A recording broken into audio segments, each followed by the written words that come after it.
Terminons cette édition avec les saintes glaces. Ça y est, elles sont passées. Ça veut dire qu'on peut planter normalement dans les jardins. Oui, normalement, c'est bon. En tout cas, beaucoup de personnes croient encore en cette légende. Si Saint-Gervais, enfin Saint-Servais, Saint-Pancrace et Saint-Mamère font à Troyes un petit hiver, qu'on se rassure, ces trois saintes glaces sont donc enfin derrière nous. Et si on en croit les jardiniers, c'est désormais le temps de planter sans risque. Et en effet, certains sont déjà de retour au jardin. C'est ce qu'a pu constater Laurie Charrier entre Valençol et Manosque.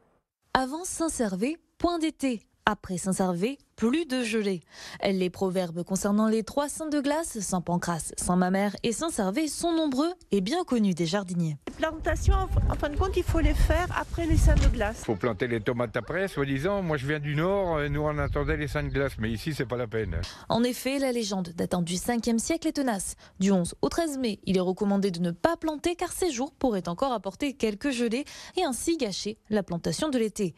Mais dans les jardineries, on se presse pour venir prendre ses plants en prévision du week-end suivant. Tous les bons jardiniers connaissent ces saints de glace. Tous les jardiniers viennent les chercher.